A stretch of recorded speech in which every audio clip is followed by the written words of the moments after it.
Friends, today you'll enjoy a story longer than usual. I invite you to listen to it on my Purple Heart Stories channel and support it with a like and subscription if you enjoy it. Echo of Lost Souls. Chapter 1. The October rain drummed against the windows like the nervous fingers of a musician who had lost the rhythm. Jack Hawthorne stood in the garage of his home on the outskirts of Seattle, sorting through his mountaineering equipment.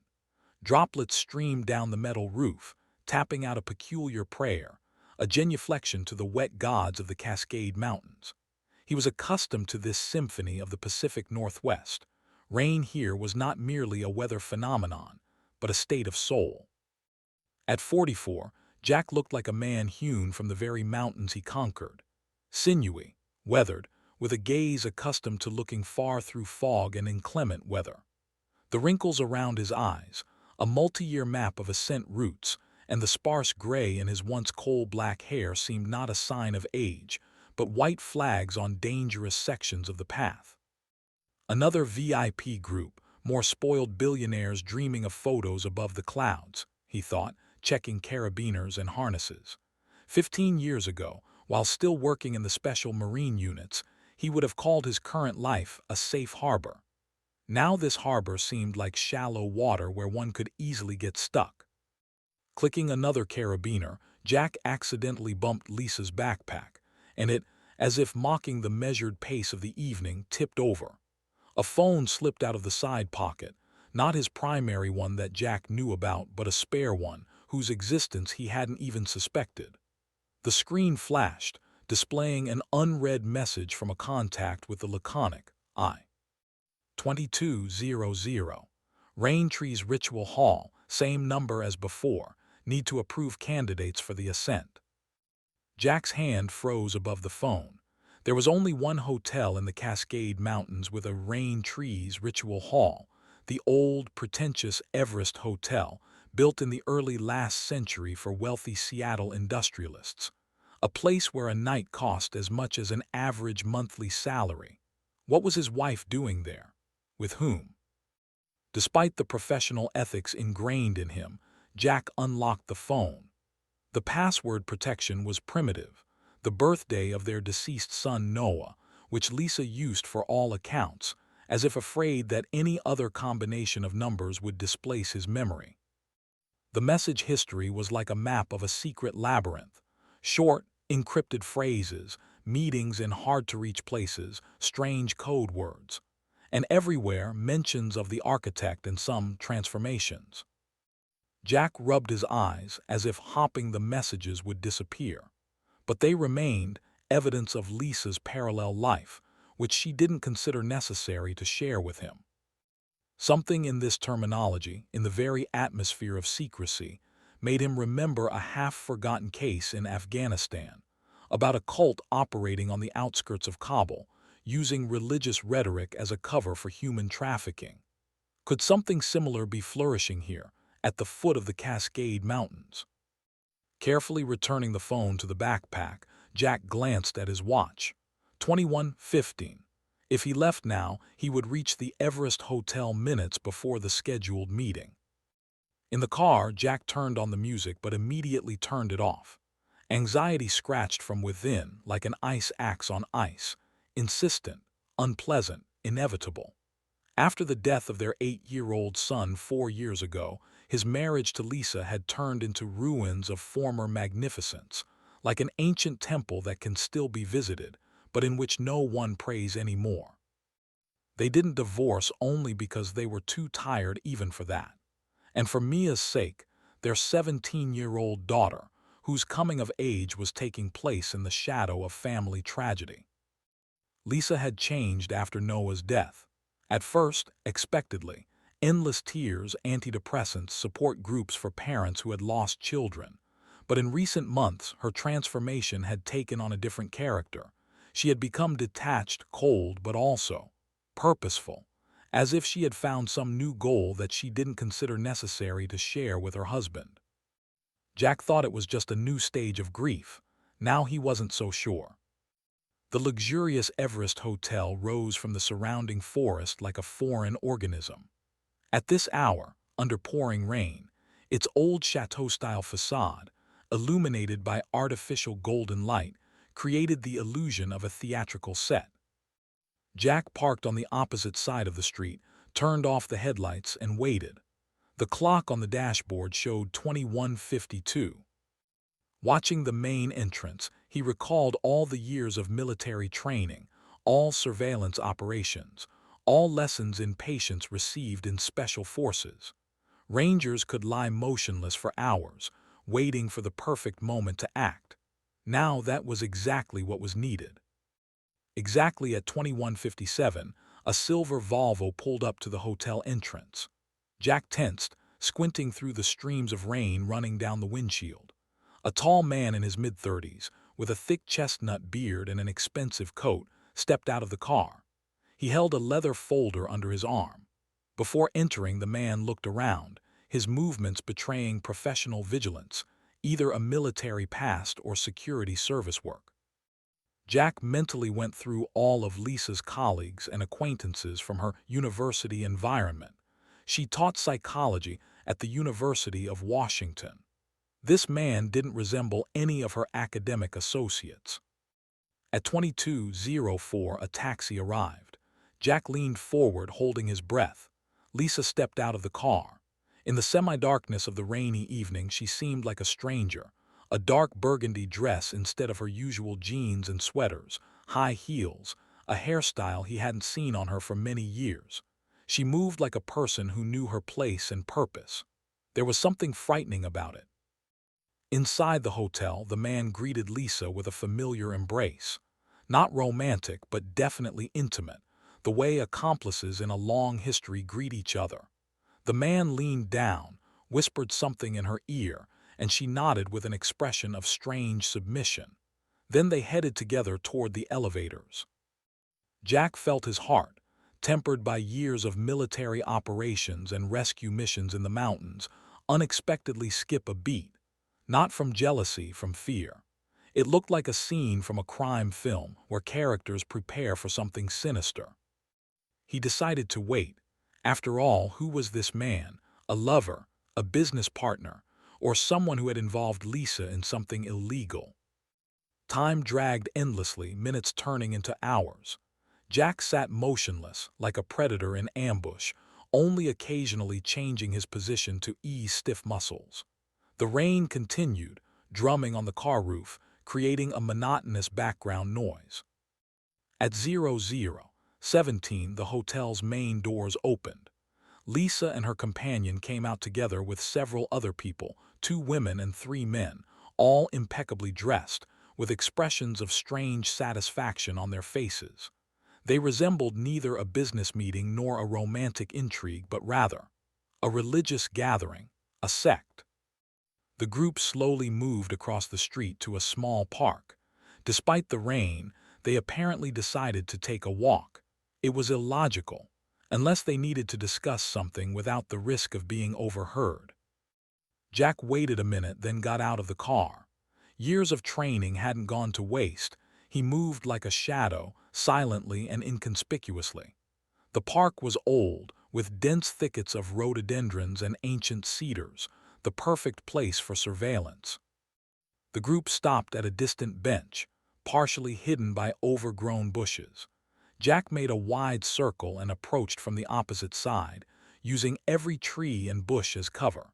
Soon he was close enough to hear the conversation while remaining invisible in the wet darkness.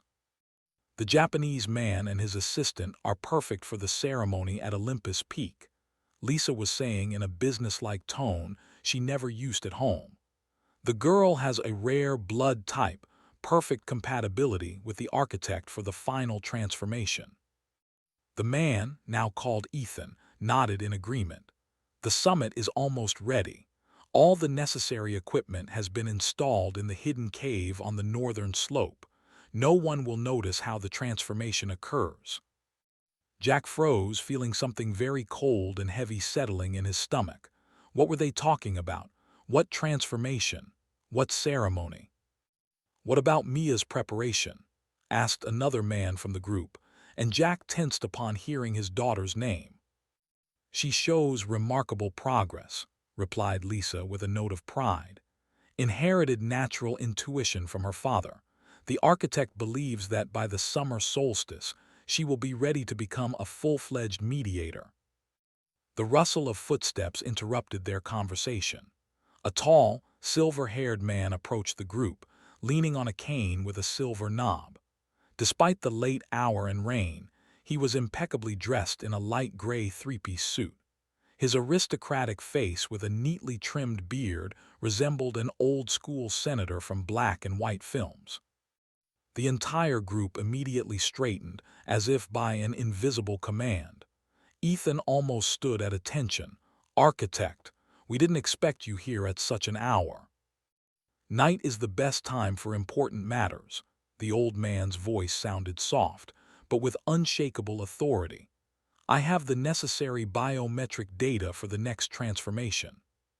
He handed Ethan a sealed envelope, which he accepted with a respectful bow. "These are genetic markers and a vascular map for the upcoming ceremony. Full compatibility is critically important for a successful transformation." Lisa bowed her head. "Everything will be ready, architect. The ritual in the mountain temple will begin immediately after the purification at the summit." "Excellent," nodded the old man, then suddenly changed the subject. "How is the work with young Mia progressing?" Jack flinched so hard that he nearly revealed his presence. What did this man know about his daughter? "The girl demonstrates exceptional potential," Lisa replied proudly. "She inherited her father's sharp intuition and my empathic sensitivity, an ideal mediator." "Magnificent," the architect nodded with satisfaction. "At her age, consciousness is maximally receptive to deep truths. She could become my greatest project." Jack felt a wave of nausea rising to his throat.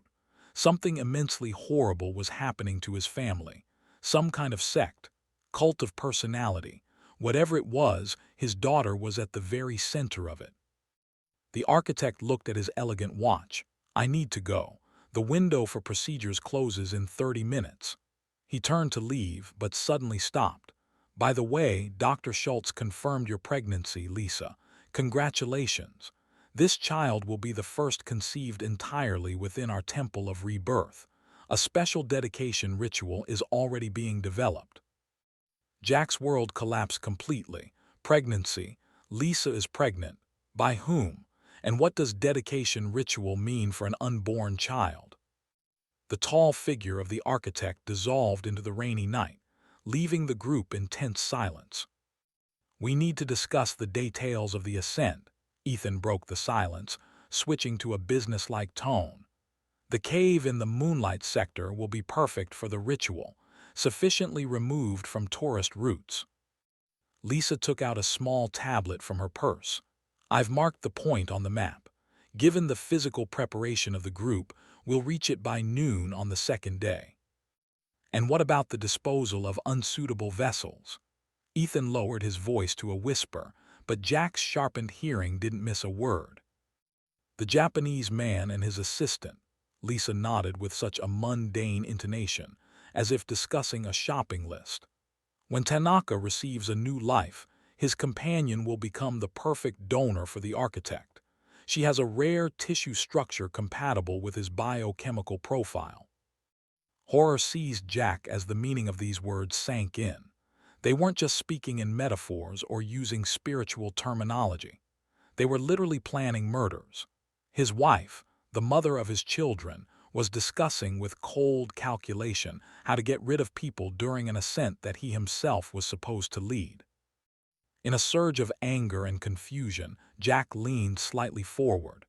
Taking out his phone, he tried to turn on the voice recorder, but his fingers, usually so nimble on sheer cliffs, clumsily slid on the wet screen.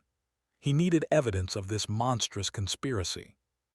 Trying to find a better angle, Jack stepped on a wet branch. A loud crack cut through the night silence of the park like a gunshot. Ethan jumped up instantly, his hand darting to the inside pocket of his jacket. "Who's there?" His voice sounded like that of a man ready to kill. Jack froze, pressing into the wet ground. Rainwater seeped through his clothes, but he remained motionless, as taught in special forces. Dissolve into the surroundings, become part of nature, blend with the shadows. "Calm down, Ethan," Lisa casually said. "It's just some nocturnal animal. This park is full of raccoons and squirrels." Ethan slowly sat back on the bench, but continued to look around warily. "We need to be more careful. Too much critical information in one place." They continued their discussion for a few more minutes, then got up, preparing to disperse.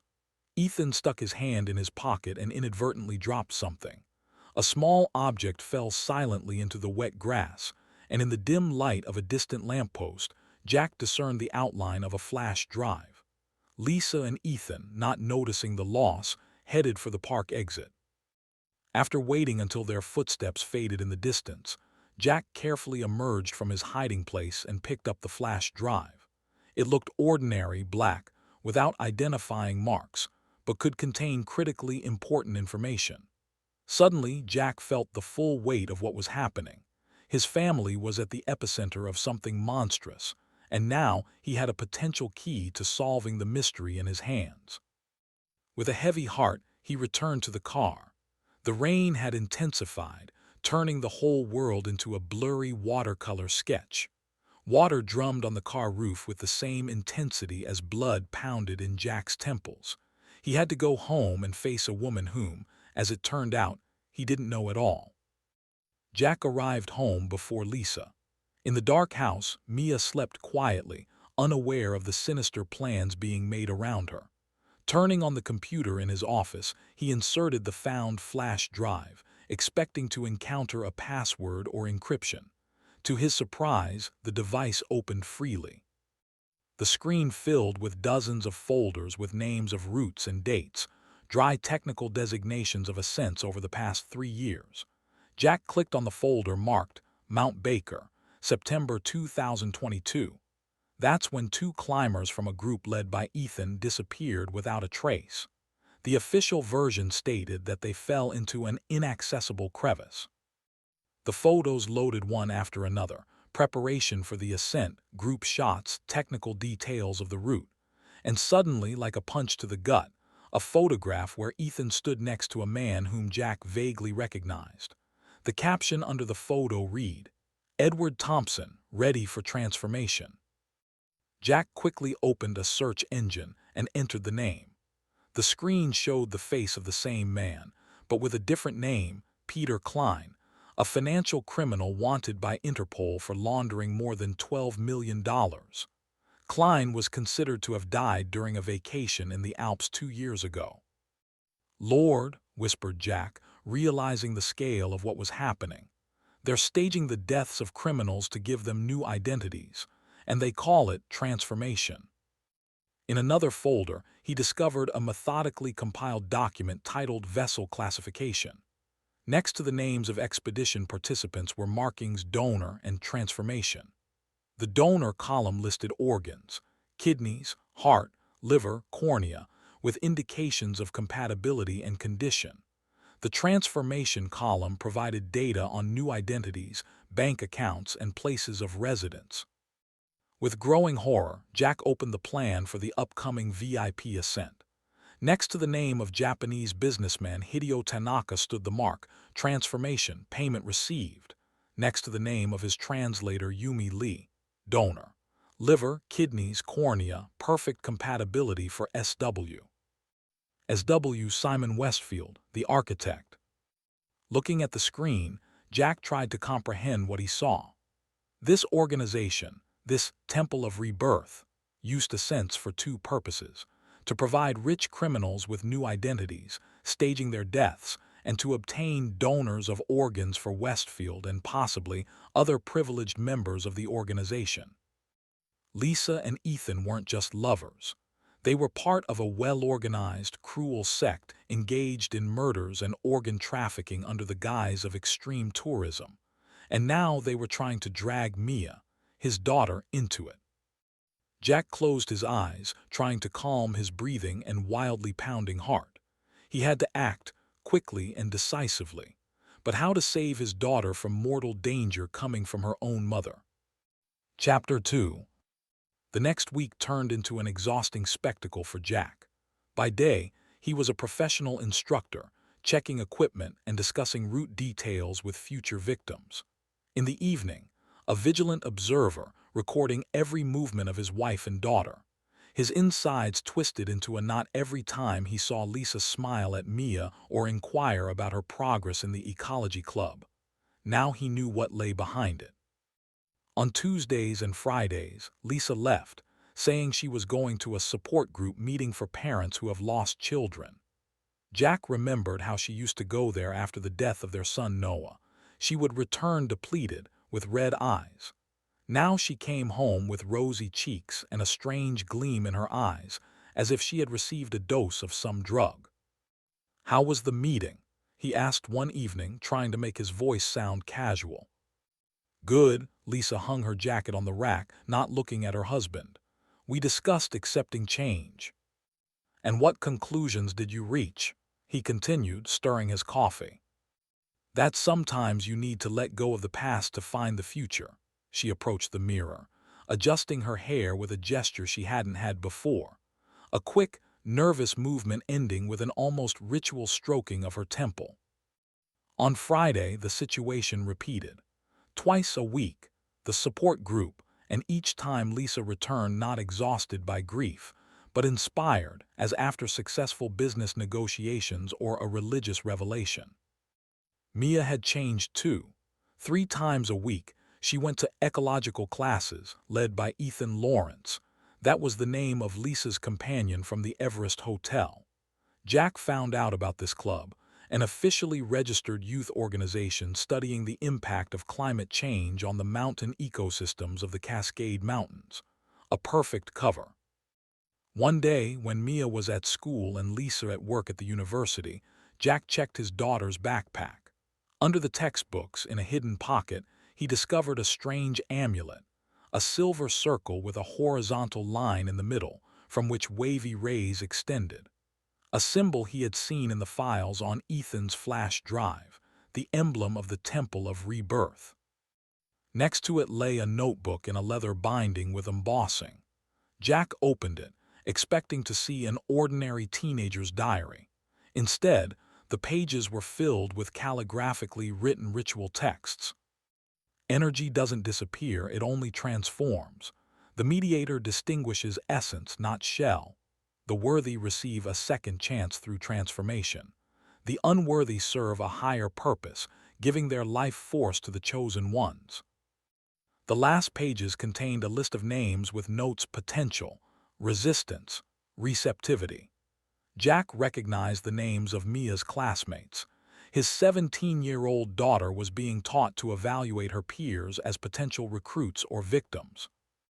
When he returned the notebook to its place, his hands were shaking so badly that he nearly dropped it. How far had the cult's influence gone? How deeply had his daughter already immersed herself in this madness? Jack understood that he couldn't act alone. He needed help, and he knew who to turn to. The small eatery at Maria's stood at the intersection of 2 dusty roads, 40 miles from Seattle. It was a place where time had managed to slow its pace. Vinyl records on the walls, a jukebox loaded with hits from the 60s, and a menu that hadn't changed since the last century. Miguel Ruiz was 20 minutes late. When he finally entered, the bell above the door jingled so loudly that several truckers simultaneously looked around. Jack's former comrade from the Marines, now an FBI agent, Miguel had changed a lot. He had broadened in the shoulders. His black hair was streaked with premature gray, and the scar through his right eyebrow had faded.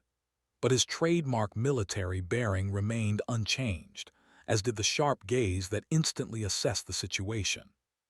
"How's the family, Jack?" Miguel asked in an everyday tone, sitting opposite him. But in his dark eyes another question was read. "How serious is it?" "That's exactly what I wanted to talk about," replied Jack, pushing the menu toward him. "Order something for yourself.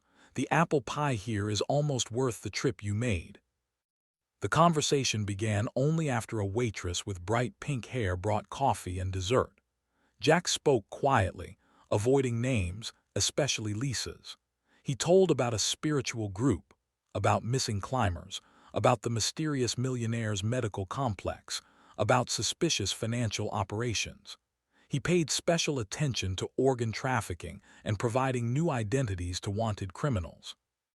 Miguel listened without interrupting, only occasionally asking clarifying questions. From his impassive face, it was impossible to tell whether he considered Jack's story the ravings of a paranoid or a serious threat. "Give me a few names," he finally asked. "Only those who have transformed." Jack named 3 names from Ethan's flash drive. Miguel quickly typed something on his secure smartphone, waited for a response, then turned the screen to Jack. "Here's our friend Edward Thompson, aka Peter Klein, and here's his new face, captured by a bank branch camera in Portland a month ago." The photograph showed the same person, but with altered facial features, different hairstyle and beard. Officially died in the Alps 2 years ago. The body, of course, was not found. Miguel flipped to the next photo. "And here's Mr. Robert Foster, previously known as Viktor Kirillov, a former official of the Russian Ministry of Finance, comfortably settled on a ranch in Montana.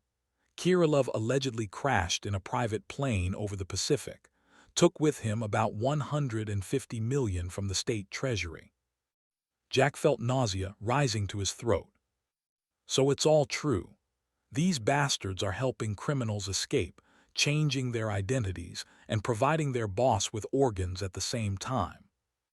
Miguel put away his phone. "I'll check the rest, but unofficially. An official request could spook the birds. Such organizations usually have their people in the system." He looked attentively at his friend. "Jack, you said your daughter is involved. How deeply?" "So far only at the level of indoctrination." Jack clenched his fists under the table. "But they're preparing her for some special role. They call her a mediator." Miguel nodded, his face becoming hard. "I'll help, but we need a plan. You continue to play ignorance. We need to gather more evidence, especially against the leadership, and most importantly, ensure Mia's safety." They developed a communication system, disposable phones, code messages, meeting places. Jack felt the deadly anxiety recede slightly for the first time in a week. Miguel had always been a reliable partner. In Kandahar, he had covered Jack's back when they were breaking out of an encirclement.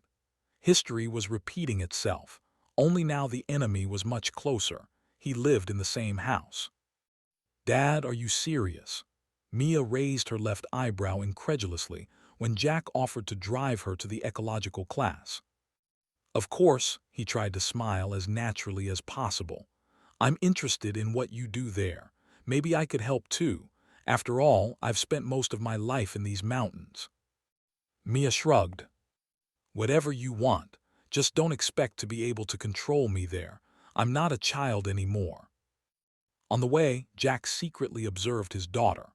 Outwardly, she remained the same Mia, the same dark hair with a barely noticeable reddish tint inherited from him, the same storm cloud-colored eyes like Lisa's, the same habit of biting her lower lip when nervous.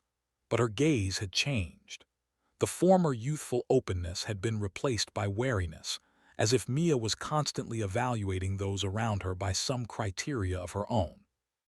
The ecological center was located in a modern building of glass and environmentally friendly wood on the outskirts of Seattle.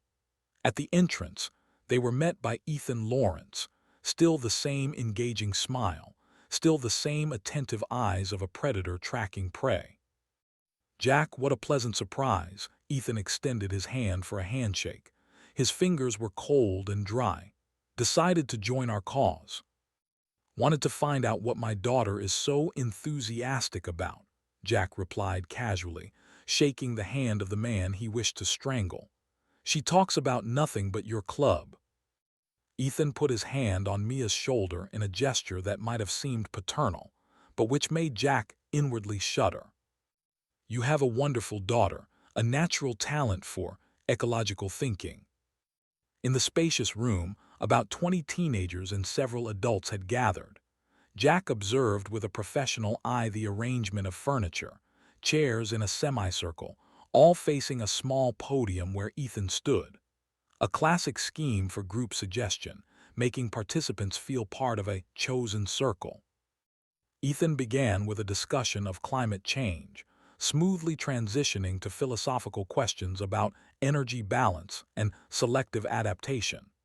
Jack noticed how skillfully he used manipulation techniques, anchoring certain ideas to emotional states, distorting frames, creating false dilemmas.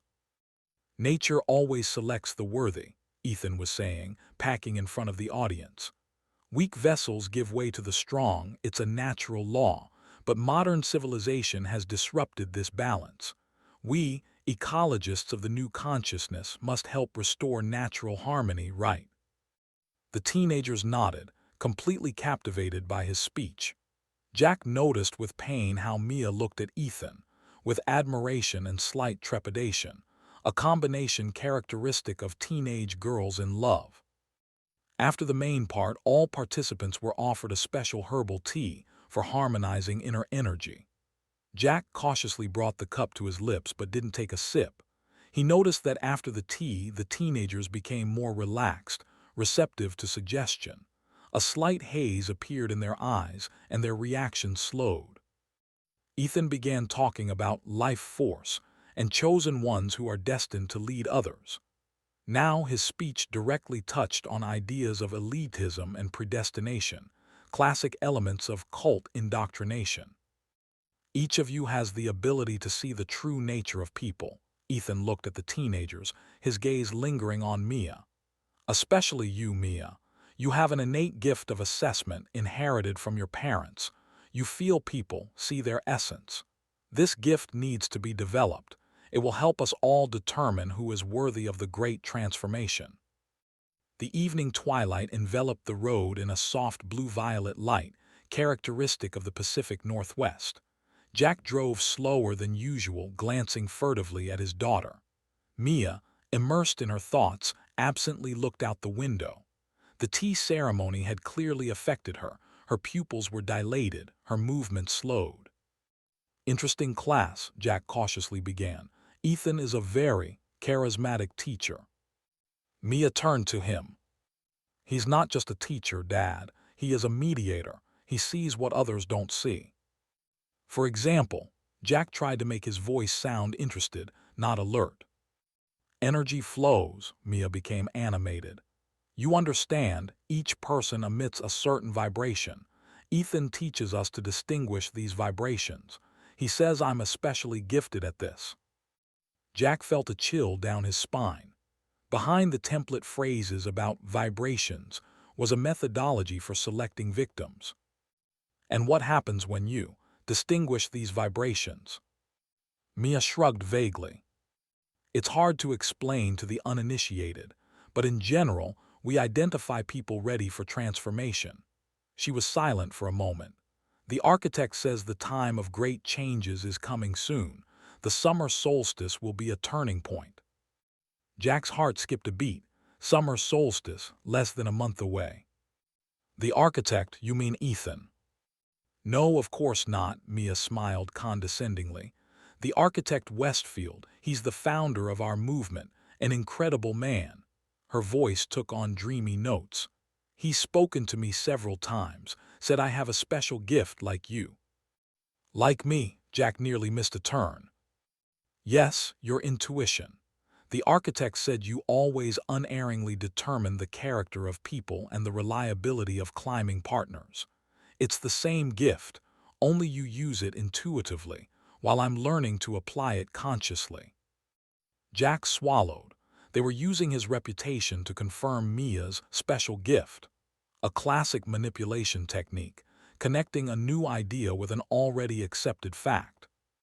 Does Mom also participate in these practices? Mia's face tensed slightly. Mom found real consolation in the temple after Noah's death. They helped her understand that nothing happens by chance, that every transformation has meaning. Transformation, Jack carefully asked. What ordinary people call death, Mia explained with slight irritation, as if explaining the obvious. In reality, life force simply transitions to more worthy vessels. Understand. Jack understood all too well. Transition of life force meant extraction of organs for transplantation to Westfield and his close followers. Worthy vessels, chosen cult members receiving these organs.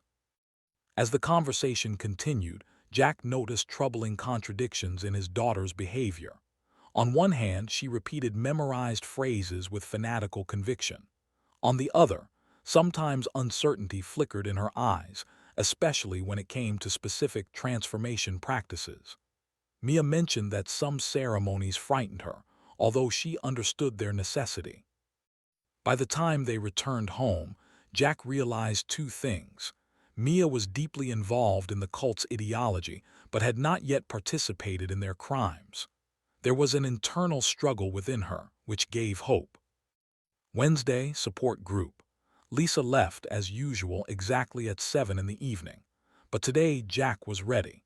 He had discreetly installed a GPS tracker on her car, a tiny device hidden under the wing. Remote observation showed that Lisa was heading not to the community center where the group meetings officially took place, but to the outskirts of the city. Making sure that Mia was busy preparing for exams, Jack got into an inconspicuous rented sedan. Tracking the signal, he kept a significant distance. After 30 minutes, Lisa's car stopped at a small roadside cafe. She was already expected there, several cars with their headlights on. Jack parked half a mile from the meeting place, took out compact night vision binoculars. Lisa got out of the car. She was joined by Ethan, a man whom Jack recognized as Ryan Foster, the owner of a mountaineering equipment shop, and three other strangers. After a brief consultation, they got into a black SUV with tinted windows. The car moved in the direction of the Cascade Mountains. The road became increasingly winding, ascending in a serpentine. Jack kept a safe distance, sometimes turning off the headlights and moving only by moonlight. After an hour's drive, the SUV turned onto an inconspicuous gravel road leading even higher into the mountains. Jack stopped and continued observation through binoculars.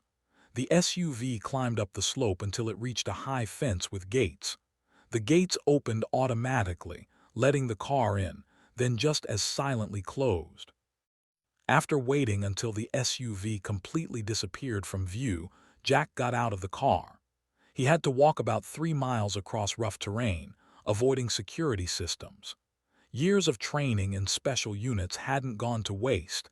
He moved like a ghost, avoiding open spaces and using natural cover. The complex turned out to be larger than Jack had assumed. Behind a high fence with barbed wire stood a modern 3-story building of glass and concrete, harmoniously blended into the forest landscape. Guards with dogs patrolled around. A helicopter pad was visible on the roof. Avoiding surveillance cameras and thermal sensors, Jack circled the perimeter, looking for weak points. In the northern part of the complex, he noticed a ventilation shaft exiting onto the hillside, a potential entry point. Using a night vision device, Jack observed the movement of people inside the building through panoramic windows.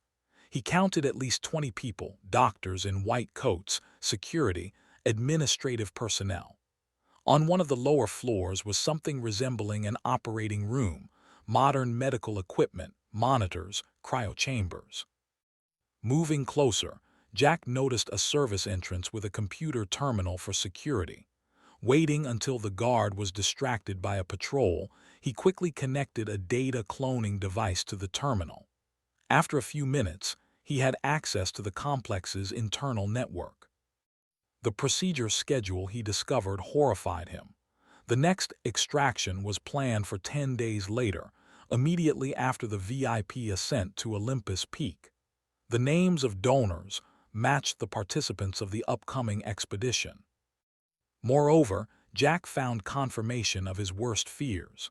Some of the abducted were indeed used for organ transplantation, prolonging the lives of Westfield and selected cult members, while others, criminals with substantial financial resources, were provided with new identities. In a separate protected section, he found Westfield's medical files. The billionaire suffered from a rare degenerative disease that should have killed him many years ago. Only constant renewal of tissues and organs, as well as experimental stem cell therapy, allowed him to maintain the appearance of health. After making copies of critically important files, Jack left the territory just as inconspicuously. Now he had evidence, and it painted a picture of a monstrous criminal syndicate masquerading as a spiritual movement. Chapter 3. The abandoned sawmill belonging to Miguel's late uncle was located 50 miles from Seattle on the territory of a former logging settlement. The building looked abandoned, walls faded from rain, a tilted roof, rusty structural elements. But for their purposes, it was the perfect place. No curious eyes, no surveillance cameras, no accidental visitors. Jack arrived first, started the old generator. An hour later, Miguel arrived with 2 large cases of equipment. Without unnecessary words, they got to work. On an improvised table made of wooden crates, Jack laid out printouts, photographs, diagrams. Miguel connected a secure laptop that had no internet access, a system impossible to track or hack remotely. Let's start with chronology. Miguel carefully arranged photographs of missing climbers in a row. The first disappearance dates back to August 2020. 2 suspects in corporate espionage from Germany, allegedly caught in an avalanche. Bodies not found listed as deceased. Jack took a marker and connected their photographs with images obtained from surveillance cameras. Here they are now, living in Chile under the names Hans and Frieda Schmidt. He works as a consultant at a technology company. She teaches at a music school. Hour after hour, they assembled the puzzle. The diagrams on the walls grew, connections multiplied. Jack realized with horror the scale of the operation. At least 6 years of active operation, dozens of transformed and even more donors. The sect had cells in 4 states and used various groups for recruitment, from environmental activists to support groups for grieving parents. Cleverly devised, muttered Miguel, studying the recruitment scheme.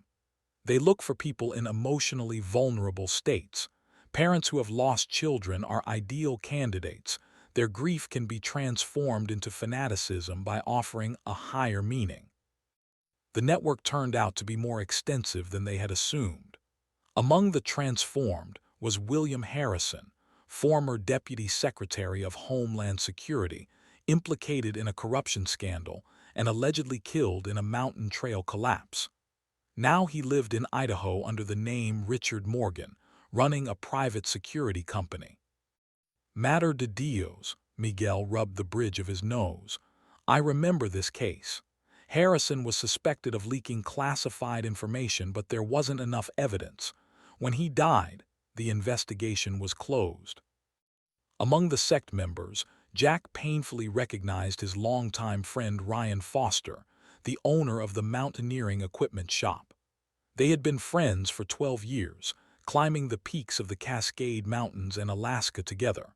The betrayal felt like a knife wound. I don't understand, mumbled Jack, looking at the photo of a smiling Ryan at a corporate party of the sect. He was always a rational person. How could he fall for this nonsense about redistribution of life force? Miguel shook his head. Cult programming doesn't work only with emotionally unstable people. It can hook anyone if the right trigger is found.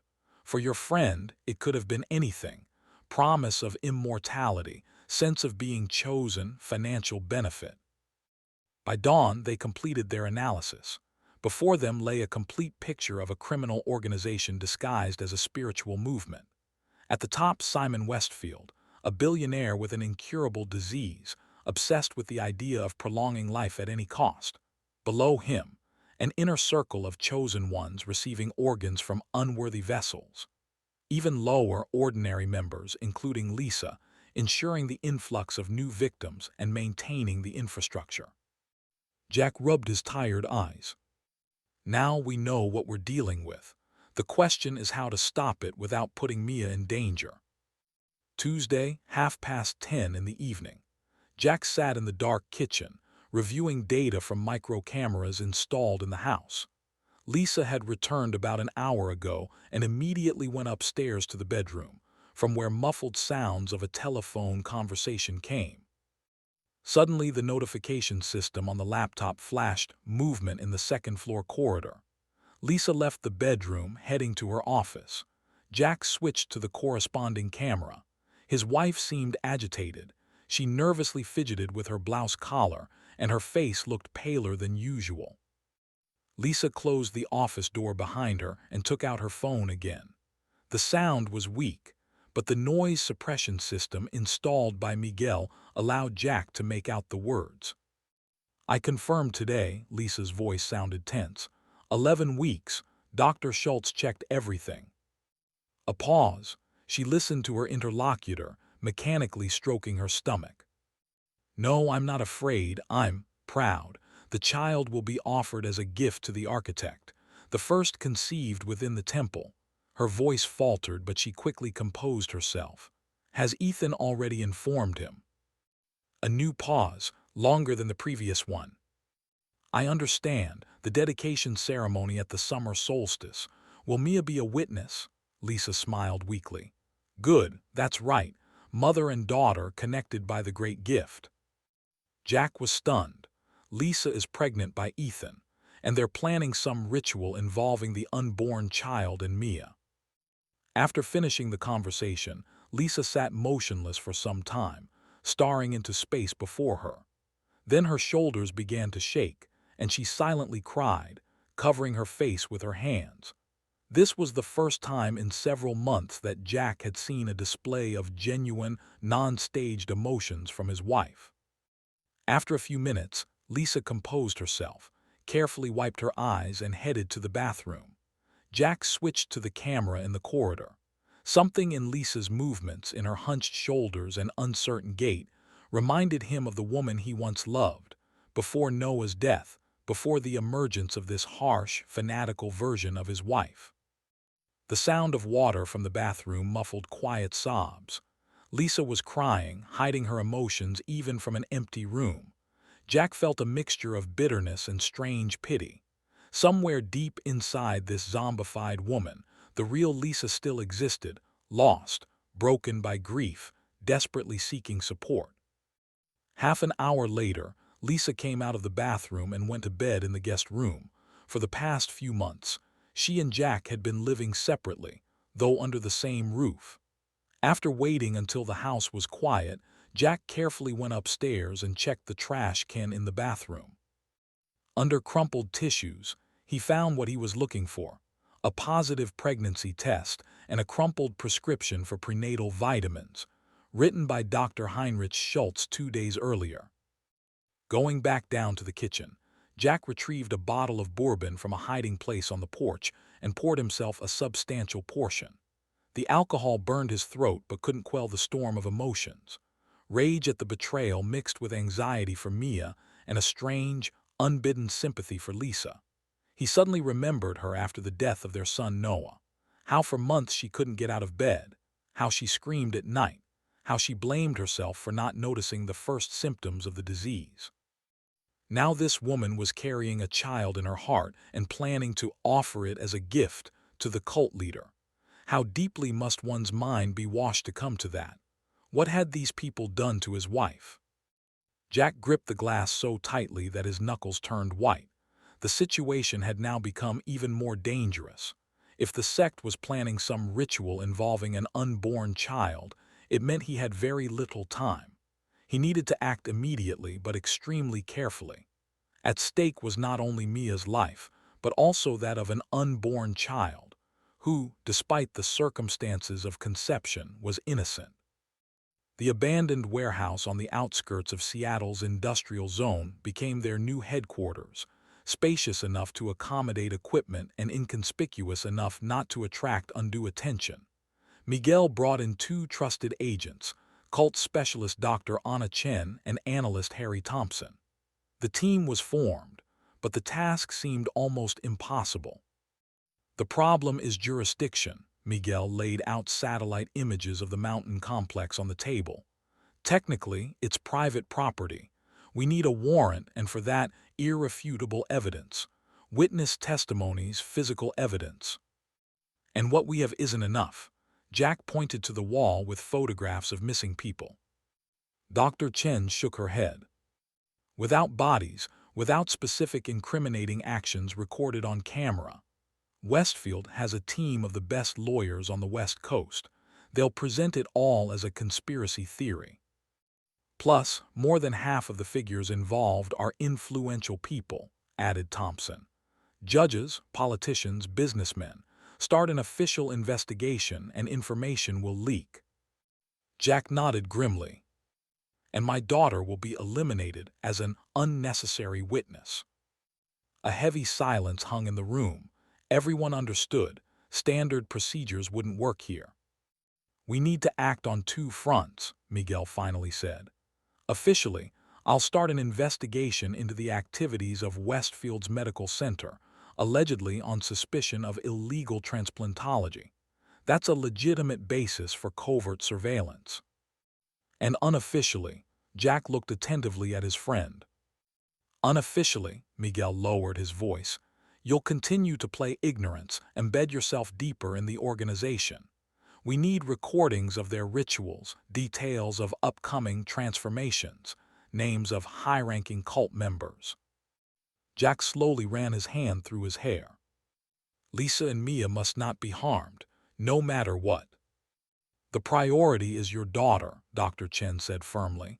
Judging by my experience with cults, Mia isn't fully indoctrinated yet. She can be saved. With Lisa, it's more complicated. She's immersed too deeply. Jack felt everything tighten inside. In the specialist's words sounded an unspoken conclusion. Perhaps Lisa couldn't be saved anymore. But he couldn't accept that yet. The plan formed gradually. Miguel launches a limited official investigation that doesn't arouse suspicion. Jack penetrates deeper into the cult structure, gathering irrefutable evidence. Thompson provides technical support, bugs, cameras, encrypted communication. Dr. Chen prepares psychological profiles of key cult members, identifying their weaknesses. What about the VIP ascent? Asked Jack. It's in 10 days. They plan to kill 2 clients and stage the disappearance of a third, an international criminal. Perfect moment for a catch in the act, nodded Miguel. If we can prevent the murders and detain the perpetrators, it will give us a legal hook for a major operation. And what about the ritual for the unborn child? Jack couldn't get it out of his head. Lisa was talking about a ceremony at the summer solstice. That's less than 3 weeks away. Dr. Chen thoughtfully tapped her pencil on her notepad. From what I can tell, they're planning a symbolic dedication of the fetus. At an early stage of pregnancy, it's usually a ritual action without physical harm, but we still need to get Lisa out before that moment. The plan required perfect coordination and precise timing. The slightest mistake could cost innocent lives, but inaction would mean the death of dozens of future victims. So it's decided, Jack straightened, his eyes hardening. I'm going in, deeper than they can imagine. The Everest Peak mountaineering equipment store was always empty on Mondays. Jack deliberately chose this time, knowing Ryan would be alone. The bell above the door jingled cheerfully when he entered. The smells of new leather, nylon, and special impregnations for equipment created a familiar atmosphere, evoking memories of dozens of joint ascents. Ryan Foster stood behind the counter, checking a new batch of carabiners. Raising his head, he smiled broadly. Jack, what brings you here? Haven't stopped by in a while. They exchanged a handshake, firm as always. It was hard to believe that these hands, which had saved Jack so many times on dangerous routes, now participated in the murders of innocent people. Decided to update my gear before the VIP tour, Jack replied casually, and talk at the same time. Got a minute? Something barely perceptible flashed in Ryan's gaze, wariness, suspicion, but immediately disappeared. Of course, let me close the store early. There's no one here anyway. They settled in the back room, which served simultaneously as a warehouse and a place for friendly gatherings. Ryan took 2 bottles of local craft beer from the refrigerator. "How's Mia?" he asked, removing the caps. "I heard she's going to Ethan's ecology circle, a talented girl according to Ethan." Jack carefully sipped the beer, pretending to swallow. "Yes, she's changed a lot over the past year, become more serious." "After everything you've been through, that's not surprising," Ryan nodded. "Losing Noah," he paused. "You know, I've always been amazed at how you coped. I probably would have broken down." Jack slowly put down the bottle. "Who said I coped? I just learned to live with this hole inside." The vulnerability in his voice was partly feigned, partly real. A good way to steer the conversation toward the needed topic. "You know," Jack continued, looking into space, "sometimes I think it's all meaningless. We live, suffer, die, and for what?" Ryan noticeably tensed. "Do you have thoughts of suicide?" "Not exactly," Jack shook his head. "Rather, I'm looking for some higher meaning in all this. There must be something more than just existence." Ryan studied his friend's face attentively, as if seeing him for the first time. "Strange to hear this from you. You've always been practical, firmly grounded." "People change," Jack shrugged. "Especially after a loss. You know, I even envy Lisa. She's found some consolation in her support group, become calmer, more purposeful." This was bait, and Ryan took it. "The group helps many," he said cautiously, "not just Lisa." "Do you mean something specific?" Ryan set aside his bottle and leaned closer. "Jack, we've known each other for 12 years. I'll be direct. After Sarah's death, I was also on the edge. His wife had committed suicide 3 years ago. Traditional therapy didn't help, pills even less so. And then I met people who showed me a new view of life and death." "A philosophical teaching," Jack feigned interest. "Much more," Ryan's eyes lit up. "A unique philosophy of transformation. Architect Westfield possesses knowledge beyond ordinary understanding. He opened my eyes to the circulation of life force, to the true meaning of existence." Jack listened as his old friend recounted the pseudoscientific nonsense of the cult with sincere admiration. At some point, Ryan stopped, as if coming to his senses. "Sorry, I got carried away, it really changed my life." He looked at Jack attentively. "If you want, I could arrange an invitation for you to a closed ceremony, for potential new members." "Is that possible?" Jack feigned surprise and hope. "For a friend, yes," Ryan nodded. "Besides," he lowered his voice, "the architect has been interested in you for a long time. Your skills and experience are highly valuable to our community." "I bet," Jack thought grimly.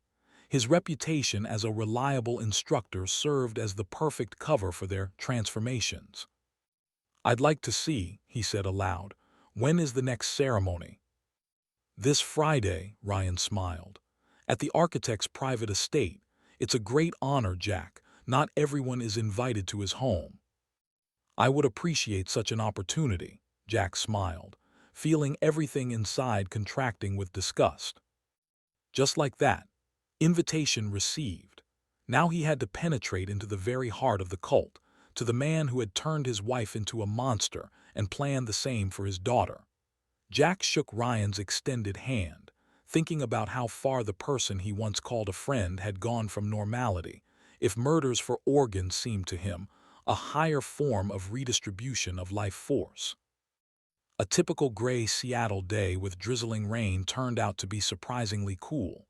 Perfect weather for a hike, thought Jack, watching as Mia packed her backpack, methodically, neatly, like an adult.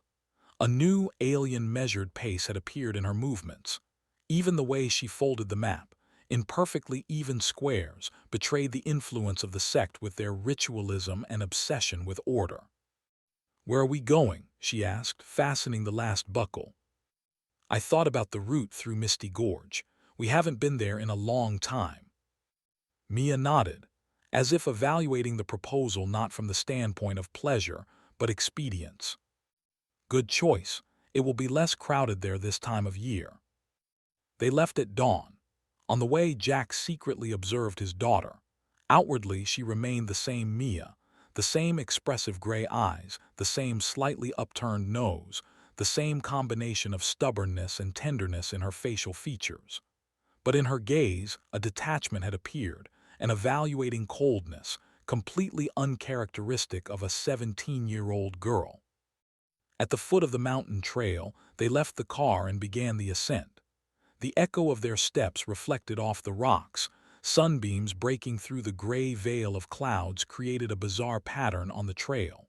In such moments, away from the influence of the sect, Jack hoped to bring back the real Mia.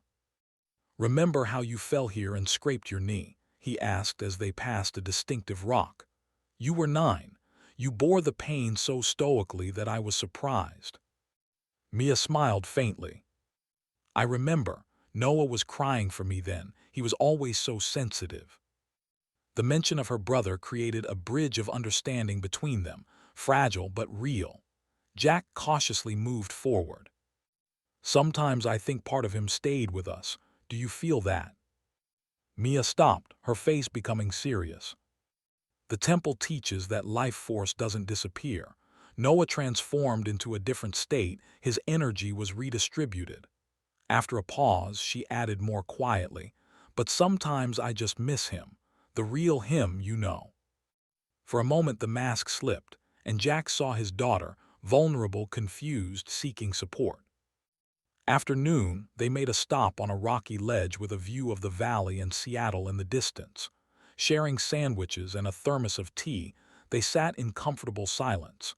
Jack felt that Mia was gradually relaxing, here, away from the city, from the influence of Ethan and Lisa. "How are the classes at the ecology club going?" he finally asked. Mia became animated. "It's much more than just ecology, Dad. Ethan teaches us to see connections between all living beings, to understand energy flows." Her eyes lit up with enthusiasm. "Architect Westfield says some people are born with the gift of seeing the true nature of others. And you have this gift." "Ethan thinks so." Her voice filled with pride. "I can assess a person's potential there, compatibility with higher levels." "What does compatibility mean?" Jack carefully asked. Mia hesitated a bit. "It's hard to explain. Not everyone is worthy of transformation to the next level of existence. Some serve another purpose." Jack's stomach tightened. His daughter was being taught to choose who would live and who would become an organ donor. "And how is this worthiness determined?" "By vibrations, energy potential, karmic status." Mia spoke confidently, repeating memorized formulations. But suddenly her confidence wavered. "Although sometimes I think, some practices frighten me a little." "What practices?" Jack tried his hardest to make his voice sound neutral. Mia shook her head. "Not important, it's just unusual." She looked at him with sudden concern. "Dad, you're not against my participation in the temple, are you? Mom says you don't understand higher truths." "I want to understand," Jack replied gently. "That's why I ask questions." This seemed to reassure her. Suddenly, after a pause, Mia took out a worn journal from her backpack. "I write some things down, about the temple, about the classes, sometimes about strange things I notice." Jack's heart beat faster. Mia was hesitating, meaning the indoctrination wasn't complete. Somewhere deep inside, a critical view remained. "May I take a look?" he asked. Mia hesitated, but handed over the journal. "Just don't tell Mom. She considers doubts a sign of spiritual weakness." Flipping through the pages, Jack saw the struggle taking place in his daughter's consciousness. The entries began with enthusiastic descriptions of Westfield's teachings, gradually giving way to questions and troubling observations. Why did Brian disappear after the ritual? Strange room in the basement of the complex. Looks like an operating room. The architect gets some kind of injections every evening. "What do you plan to do with these observations?" Jack carefully asked. Mia looked away. "I don't know. Ethan says that misunderstanding is part of the path, that doubts purify, but sometimes I'm scared, Dad." These words, spoken with childlike vulnerability, pierced Jack's heart. At that moment, he made a final decision. Whatever it cost, he would extract his daughter from the clutches of the cult. Simon Westfield's estate towered above the surrounding forests like a foreign object transferred from the future. The ultra-modern structure of glass, concrete, and wood looked like a giant crystal embedded in the mountainside. On Friday evening, as twilight enveloped the Cascade Mountains, the building's illumination created the impression that it glowed from within, like a huge lantern. Jack parked in a wide area where about 20 luxury cars were already stationed. Guards in civilian clothes, but with military bearing, checked arriving guests. Jack Hawthorne, invited by Ryan Foster, he introduced himself. The guard checked the list and nodded. "Go ahead. The ceremony is in the central atrium. Electronic devices prohibited." Jack obediently surrendered his phone, but a miniature camera, developed by Miguel's specialists, was hidden on the inside of his watch. The interior of the mansion impressed with minimalist luxury: snow-white walls, floors of polished granite, glass ceilings through which the starry sky was visible. About 70 people had gathered in the central atrium, all in evening attire. "Impressive, isn't it?" whispered Ryan, who was waiting for him at the entrance. "Only the inner circle and potential new members gather here. Consider it a privilege." Jack looked around, discreetly recording the faces of those present. He recognized a state Supreme Court judge, 2 congressmen, several major Seattle businessmen. In the corner of the hall stood Lisa, talking with a tall, middle-aged man. Meeting her gaze, Jack politely nodded.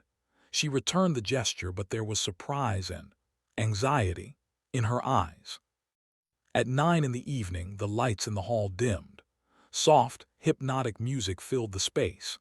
Aromatic candles lit around the perimeter, spreading a sweet, intoxicating scent. Jack held his breath, remembering Dr. Chen's warning about the possible use of psychoactive substances through inhalation. Simon Westfield appeared from the central door, an elegant 70-year-old man, whose posture and vivacity of movement contradicted his age. In the carefully selected lighting, the wrinkles on his face seemed almost imperceptible, and his eyes shone with unnatural youth. "I welcome you, seekers of truth." Westfield's voice, deep and melodious, seemed to penetrate directly into consciousness. "Today we have gathered to share ancient wisdom about the essence of life and transformation." A mixture of lecture and religious sermon began. Westfield spoke about the circulation of life force, about worthy vessels and higher purpose.